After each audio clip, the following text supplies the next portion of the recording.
സംഘപരിവാർ ആക്രമണത്തിൻ്റെ ഏറ്റവും ഒടുവിലത്തെ ഇരയാണ് റാപ്പർ വേടൻ. കഴിഞ്ഞ ദിവസം ശശികലയുടെ ഒരു പ്രസംഗമൊക്കെ നമ്മൾ കേട്ടിട്ടുണ്ടായിരുന്നു. പാലക്കാട് നടന്ന ഹിന്ദു ഐക്യവേദിയുടെ പരിപാടിക്കിടെയാണ് അവർ പറയുന്നത്, പട്ടികജാതിക്കാരൻ അവൻ്റെ പണിയെടുത്താൽ മതി എന്നുള്ള രീതിയിലായിരുന്നു അവരുടെ പ്രസംഗം. എത്രത്തോളം ധാർഷ്ട്യത നിറഞ്ഞതാണ് ആ പ്രസംഗമെന്ന്, അല്ലെങ്കിൽ ആ ഒരു പരാമർശം എന്ന് നമുക്ക് മനസ്സിലാക്കാൻ കഴിയുന്നതേ ഉള്ളൂ. അതിന് മുമ്പുള്ള കാര്യങ്ങൾ നോക്കുകയാണെങ്കിൽ കഴിഞ്ഞ കുറച്ച് ദിവസങ്ങൾക്ക് മുമ്പ് കേസരി മുഖ്യ പത്രാധിപരായ മധുവിനെതിരെ കേസെടുക്കുന്ന കാഴ്ചകളൊക്കെ നമ്മൾ കണ്ടിട്ടുണ്ടായിരുന്നു. അദ്ദേഹവും ഇത്തരത്തിൽ വേടൻ്റെ രാഷ്ട്രീയത്തെക്കുറിച്ച് തന്നെയായിരുന്നു പറഞ്ഞിട്ടുണ്ടായിരുന്നത്. ഇന്നിപ്പോൾ ഈ വിഷയത്തിൽ പ്രതികരണവുമായി വേടൻ തന്നെ രംഗത്ത് വന്നിട്ടുണ്ട്. ഞാൻ റാപ്പും പാടും ഗസലും പാടും കഴിയുമായിരുന്നെങ്കിൽ എന്നാണ് വേടൻ പറയുന്നത്. അതുപോലെ തന്നെ എനിക്ക് ക്ലാസിക്കൽ പാടണമെന്നുണ്ട്, പക്ഷേ എൻ്റെ തൊണ്ട അതിന് സഹായിക്കുന്നില്ല എന്നുള്ളൊരു പ്രതികരണം വേടൻ്റെ ഭാഗത്തു നിന്ന് വന്നിട്ടുണ്ട്. അത് തന്നെയാണ് പരിശോധിക്കുന്നത്. അജിം സർ, ഒരു പട്ടികജാതിക്കാരൻ എന്ത് ചെയ്യണമെന്ന് ആരാണ് തീരുമാനിക്കേണ്ടത്? അല്ല, അത് ഒരാക്രമണമായിട്ടോ ആക്രോശമായിട്ടോ അല്ലെങ്കിൽ വേടനെ തിരുത്താനുള്ള എന്തെങ്കിലും യജ്ഞമായിട്ടോ വിമർശനമായിട്ടോ ഒന്നും ഞാൻ അതിനെ കാണുന്നില്ല. അത് ഒരുതരം വിരോധനമാണ്. അതായത് വേടൻ കുറേ കാര്യങ്ങൾ സംസാരിക്കുന്നുണ്ട്. റാപ്പ് എന്ന് പറയുന്ന സംഗീത രൂപം തന്നെ അത് രാഷ്ട്രീയം പറയാൻ വേണ്ടി രൂപപ്പെടുത്തിയൊരു സംഗീത രൂപമാണ്.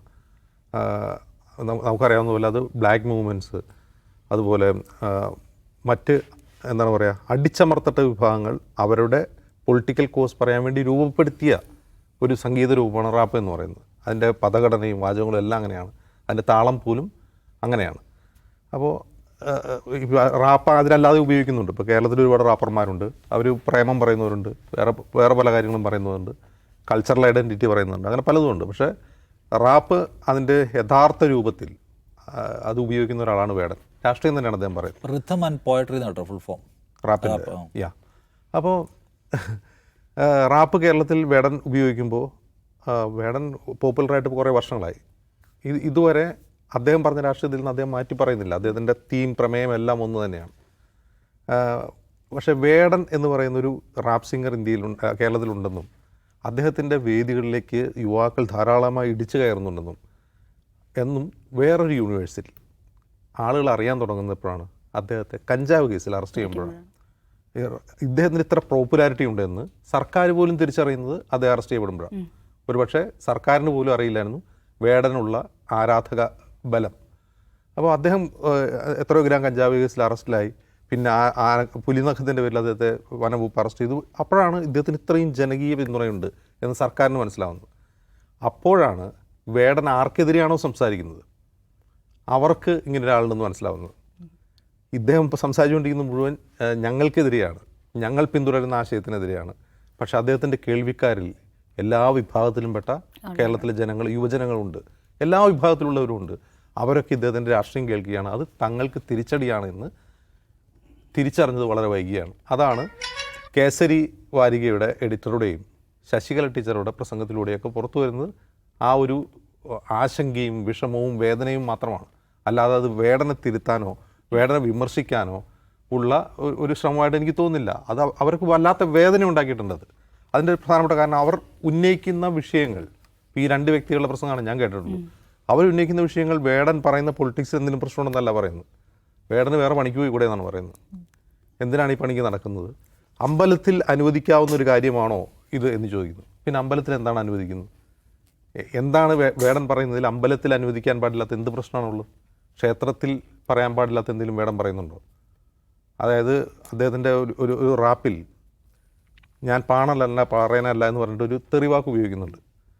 തെറി എന്ന് പറഞ്ഞാൽ അശ്ലീലാണ് അത് ശരിക്കും. പക്ഷെ അങ്ങനെ അശ്ലീലം പറയാൻ പാടില്ലാത്തൊരിടമാണ് അമ്പലപ്പറമ്പെങ്കിൽ നമ്മുടെ അഷ്ടപതി എന്ന് പറയുന്ന സാധനം ഉണ്ടല്ലോ, അഷ്ടപതി. അതായത് ഗീതാ ഗോവിന്ദൻ എന്ന് പറയുന്ന ഒരു കൃതിയിലെ ആലാപനമാണ് അഷ്ടപതിയിലുള്ളത്. അഷ്ടപതിയിൽ എത്രമാത്രം നമുക്ക് കുട്ടികളോട് പറയാൻ പറ്റാത്ത എത്രയോ കാര്യങ്ങൾ അതിൽ പറയുന്നുണ്ട്. അശ്ലീലം എന്ന് പറയുന്ന കാര്യം. അപ്പോൾ ഇത് അദ്ദേഹം ആ ഒരു വാക്ക് ഉപയോഗിക്കുന്നത് ഒരു പൊളിറ്റിക്കൽ കൊണോട്ടേഷനോട് കൂടിയാണ്. മറ്റതങ്ങനെയല്ല, മറ്റേ 18+ ആണ്. ഇത് പൊളിറ്റിക്കൽ കൊണോട്ടേഷനാണ് അത് ഉപയോഗിക്കുന്നത്. നമ്മുടെ നാലമ്പലങ്ങളിൽ കലാമണ്ഡലത്തിൽ നിന്ന് ആരെങ്കിലും വിളിച്ച് കഥകൾ നടത്തിക്കൂടെ എന്നാണ് മധു സാർ ചോദിക്കുന്നത്. അതെ. അപ്പോൾ ഇത് ജനങ്ങൾ തീരുമാനിക്കും. അമ്പലത്തിൽ എന്ത് കലാരൂപം അവതരിപ്പിക്കുന്നുള്ള അവിടെയുള്ള വിശ്വാസികൾ തീരുമാനിക്കും. അത് വേറെ ആരും ഡിക്റ്റേറ്റ് ചെയ്യേണ്ട ആവശ്യമില്ല. ഈ പറയുന്നവരുടെ പ്രശ്നം എന്താണെന്ന് വെച്ചാൽ, പ്രത്യക്ഷത്തിൽ RSS ഞങ്ങൾ ജാതിക്കെതിരാണെന്ന് പറയും. ജാതിക്കതീതമായി ഒരു ഹിന്ദു ഐക്യം വേണം ഇന്ത്യയിലെന്നാണ്, ഹിന്ദു രാഷ്ട്രം രൂപം കൊള്ളാൻ അത് അടിസ്ഥാന ഘടകമാണെന്നാണ് അവർ പറയുന്നത്. അത് പറയാനുള്ള കാരണം എന്ന് വെച്ചാൽ ഒന്ന് RSS രൂപീകരിക്കുന്നത് ചിത്പൂവൻ ബ്രാഹ്മിൻസ് എന്ന് പറയുന്ന മഹാരാഷ്ട്രയിലെ ബ്രാഹ്മണ സമൂഹത്തിൽ നിന്നാണ്. അതിൻ്റെ ഇന്ന് വരെയുള്ള സർസംഘചാരികളിൽ ഒരാളൊഴികെ ബാക്കി എല്ലാവരും ബ്രാഹ്മണരായിരുന്നു, മറ്റൊരാൾ ക്ഷത്രിയനായിരുന്നു, രാജ്പുത്തായിരുന്നു. അപ്പോൾ ബ്രാഹ്മണരാൽ നയിക്കുന്ന ഒരു സംഘടന, ആ സംഘടനയ്ക്ക് എന്ത് ചെയ്യണം, അതിനൊരു മാസ് അപ്പീൽ ഉണ്ടാവണമെങ്കിൽ അക്രോസ് ദ കാസ്റ്റ്, ജാതിക്ക് അതീതമായി ജനങ്ങളെ സംഘടിപ്പിക്കണം. അവിടെ മാത്രമാണ്, അതും ഈ മണ്ഡൽ പ്രക്ഷോഭകാലത്തിന് ശേഷമാണ് അവർ ആ സ്ട്രാറ്റജി മാറ്റുന്നത്. അങ്ങനെ ജാതിക്ക് അതീതമായൊരു ഹൈന്ദവ ഐക്യം എന്നൊരു ആശയം മുന്നോട്ട് വയ്ക്കുമ്പോഴും അവർ ജാതി വ്യവസ്ഥയെ പിന്തുണയ്ക്കുകയാണ് ചെയ്യുന്നത് പരോക്ഷമായിട്ട്. ജാതി വ്യവസ്ഥയൊക്കെ നല്ലതാണ്, ജാതി അടിപൊളിയാണ്, മനുസ്മൃതി ഉഗ്രസാനാണ്. അപ്പോൾ ജാതിക്കെതിരെ നമ്മൾ സംസാരിക്കരുത്, ജാതിക്കെതിരെ ആരും ഒന്നും മിണ്ടരുത്, വേടൻ പറയരുത്, അംബേദ്കർ പറയരുത്, വേറെ ആരും ഒന്നും പറയരുത്, ബാക്കിയെല്ലാം നിങ്ങൾ പറഞ്ഞോളൂ, ജാതിക്കെതിരെ ഒന്നും പറയരുത്. ജാതിക്കെതിരെ പറയുമ്പോഴാണ് ജാതി ഉണ്ടെന്ന് ആളുകൾക്ക് തോന്നുന്നത് എന്നാണ് അവരുടെ ആഹ്വാനം. പക്ഷേ വേടൻ പറയുന്നത് എന്താണ്? വേടൻ പറയുന്നത് ഇവിടെ ജാതി നിലനിൽക്കുന്നുണ്ട്, അതിനെ അനിഹിലേറ്റ് ചെയ്യണമെന്നാണ് വേടൻ പറയുന്നത്. അപ്പോൾ ഇങ്ങനെ പറയുന്നത് അവരുടെ രാഷ്ട്രീയത്തിനെതിരാണ്. ആ രാഷ്ട്രീയം, വേടൻ പറയുന്ന രാഷ്ട്രീയം യുവാക്കളെ സ്വാധീനിക്കുന്നു. തങ്ങൾ ക്യാച്ച് ദം യങ് എന്ന് പറഞ്ഞുകൊണ്ട് ചെറുപ്പക്കാരെ ശാഖയിലേക്ക് കൊണ്ടുവരുമ്പോൾ ഇവർ വേടൻ്റെ പാട്ട് കേൾക്കുന്നു. അവർക്ക് മനസ്സിലാവുന്ന ശാഖയിൽ പഠിപ്പിക്കുന്നതിൻ്റെ പോഴത്തരം. മനുഷ്യനെ വെറുക്കുന്ന ഒരു പ്രത്യയശാസ്ത്രം ഒരു വശത്ത് ശാഖയിൽ പഠിപ്പിക്കുന്നു, മറുവശത്ത് വേദനിക്കുന്നവനെ ചേർത്ത് പിടിക്കുന്ന വേറൊരു രാഷ്ട്രീയം വേടൻ പറയുന്നു. സ്വാഭാവികമായിട്ട് തങ്ങൾക്കെതിരാണെന്ന് അവർക്ക് തോന്നുന്നു. അതല്ലെങ്കിൽ അതർവൈസ് എന്തിനാണ് വേടനെതിരെ അവർ തിരിയുന്നത്? ഒരു കാര്യവുമില്ല. വേടൻ ഏതെങ്കിലും രാഷ്ട്രീയ പാർട്ടിയെയോ ഏതെങ്കിലും രാജ്യത്തെയോ ഏതെങ്കിലും ആശയത്തെയോ ഒന്നുമല്ല എതിർക്കുന്നത്. നമ്മുടെ നാട്ടിൽ നിലനിൽക്കുന്ന 12,000 വർഷമായി നിലനിൽക്കുന്ന ഒരു സോഷ്യൽ സിസ്റ്റം, ആ സോഷ്യൽ സിസ്റ്റത്തിൻ്റെ മനുഷ്യവിരുദ്ധത ചൂണ്ടിക്കാട്ടുകയാണ് ചെയ്യുന്നത്. സ്വന്തം അനുഭവങ്ങളിലൂടെ, സ്വന്തം വരികളിലൂടെ അദ്ദേഹം പറയുകയാണ് ചെയ്യുന്നത്. അപ്പോൾ അത് പറയുമ്പോൾ ഇവിടെ പൊളുന്നത് എന്തിനാണ്? ആക്ച്വലി RSS യഥാർത്ഥത്തിൽ ജാതി വിരുദ്ധരാണെങ്കിൽ വേടനെ പിന്തുണയ്ക്കുകയാണ് ചെയ്യേണ്ടത്. വേടനെ പിന്തുണ കൊടുക്കുകയാണ് ചെയ്യേണ്ടത്. അതിന് പരാതി എതിർക്കുന്നു എന്ന് പറഞ്ഞാൽ അവിടെയാണ് RSSൻ്റെ ജാതി രാഷ്ട്രീയം തെളിഞ്ഞു വരുന്നത്. അവർ ജാതി വ്യവസ്ഥയെ പരോക്ഷമായി ഇപ്പോഴും പിന്തുണയ്ക്കുന്നു, അത് നിലനിൽക്കണമെന്ന് ആഗ്രഹിക്കുന്നു. ആ ജാതി വ്യവസ്ഥ നിലനിൽക്കുന്ന ഒരു പൗരാണിക ഇന്ത്യയുടെ മഹത്വം പുതിയ കാലത്ത് കൊണ്ടുവരാനാണ് RSS ശ്രമിക്കുന്നത്. അതാണ് ഇവർ ഈ രണ്ടുപേരും പറയാതെ പറഞ്ഞുകൊണ്ടിരിക്കുന്നത്. അതല്ലാത്ത പക്ഷം വേടൻ പറയുന്ന ഏതെങ്കിലും രാഷ്ട്രീയം, വേടൻ RSSനെതിരെ സംസാരിക്കുന്നില്ല, RSSനെ പേരെടുത്ത് വിമർശിക്കുകയോ അല്ലെങ്കിൽ BJP വിമർശിക്കുകയോ ഒന്നും ചെയ്യുന്നില്ല. വേടൻ ചെയ്യുന്നത് എന്താണ്? അത് അംബേദ്കർ ചെയ്ത കാര്യമാണ്. ഇതേ അംബേദ്കറെ എന്താണ് നമ്മുടെ ആളാണ് എന്ന് പറയുന്ന RSS ആണ് വേടനെ എതിർക്കുന്നത്. മനസ്സിലാവുന്നില്ല, ഇതൊരു രോദനം മാത്രമാണ്.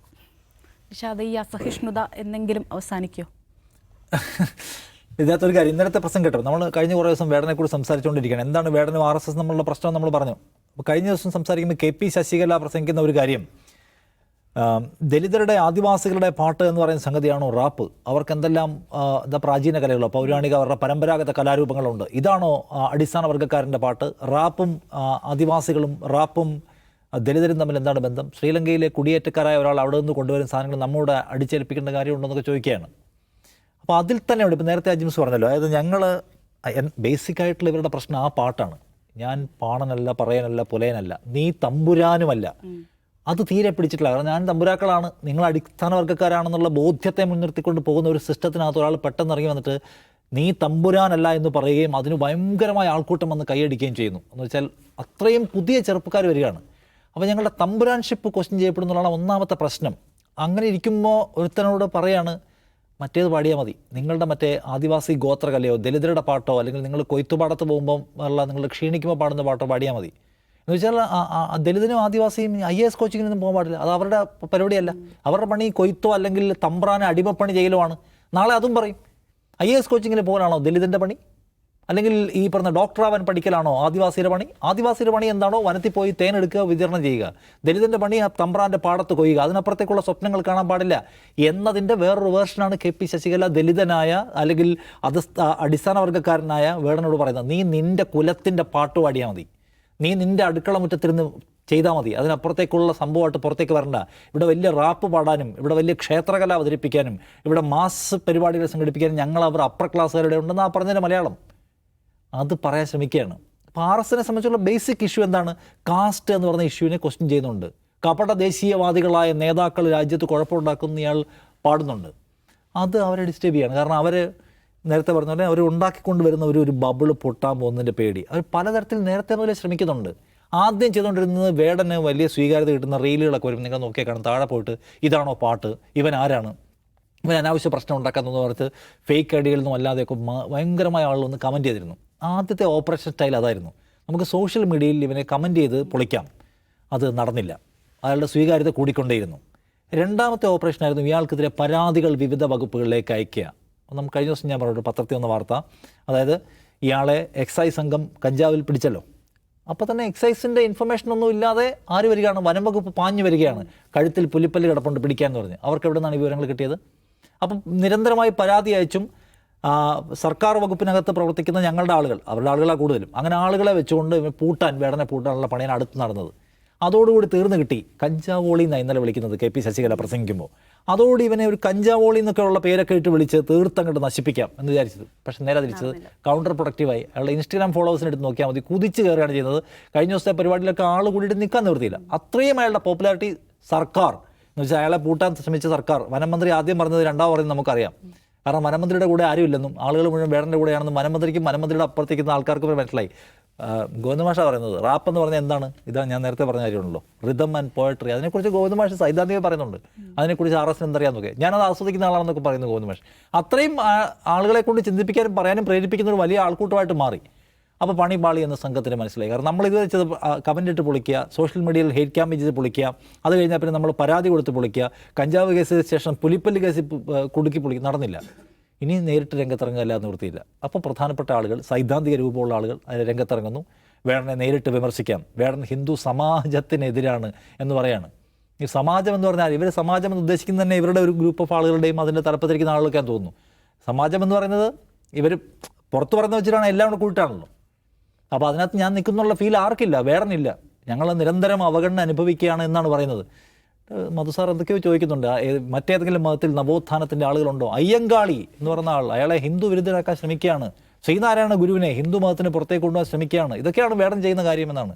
അപ്പോൾ നവോത്ഥാനം എന്ന് പറഞ്ഞാൽ വേറെ ഏതെങ്കിലും മതത്തിൽ നവോത്ഥാന നായകന്മാരെ കാണാൻ പറ്റുമെന്നാണ്. ഈ നവോത്ഥാന നായകന്മാരൊക്കെ എങ്ങനെയാണ് ഉണ്ടായത് ഈ മതത്തിനകത്ത്? ഈ നവോത്ഥാന നായകന്മാർ ഉണ്ടാവാനുള്ള അടിസ്ഥാന കാരണം അവർ നേരിട്ട് ജാതീയമായ വിവേചനത്തിൽ പൊറുതിമുട്ടിയിട്ടല്ലേ ഇതെല്ലാം മാറ്റണമെന്ന് വെച്ചാൽ ആൾക്കാർ ഇറങ്ങിയത്. അതിനെക്കുറിച്ച് പക്ഷേ RS സംസാരിക്കുകയേ ചെയ്യില്ല. ഇങ്ങനെ വിവേചനം ഉണ്ടായിരുന്നു, ആ വിവേചനം ഉണ്ടായതുകൊണ്ടാണ് അയ്യങ്കാളിക്ക് വില്ലുവണ്ടി എടുത്ത് ഓടിക്കേണ്ടി വന്നത്, പഞ്ചമിയം കൊണ്ട് വരേണ്ടി വന്നത് എന്ന കാര്യം NR മധുസാർ സമ്മതിക്കില്ല. മധുസാർ പക്ഷേ അയ്യങ്കാളി ഞങ്ങളുടെ ഒരാളാണ്, ഹിന്ദു മതവിശ്വാസത്തിൻ്റെ നവോത്ഥാന നായകനാണെന്ന് പറയാൻ ശ്രമിക്കുകയാണ്. കേരളത്തിൽ നിന്നല്ലേ, നമ്മളിവിടെ കുറച്ചെങ്കിൽ അറ്റ്ലീസ്റ്റ് ആൾക്കാർ പത്രവും ചരിത്രവും ഒക്കെ വായിക്കുന്നവരല്ലേ. അതുകൊണ്ട് ഇത് സമീപകാലത്ത് RSS എടുത്തിട്ടുള്ള, RSS അവരുടെ കയ്യിലുള്ള പോലീസിനെയും പട്ടാളത്തിനെയും എക്സൈസിനെയും വനംവകുപ്പിനെയൊക്കെ ഉപയോഗിച്ച് ആഞ്ഞ് പരിശ്രമിച്ചിട്ടും സമീപകാലത്ത് നല്ല ഗംഭീരമായി പൊളിഞ്ഞു പോയിട്ടുള്ള എപ്പിസോഡാണ് എന്നാണ് ഈ എപ്പിസോഡിനെ കുറിച്ച് എനിക്ക് പറയാനുള്ളത്. ഓക്കെ.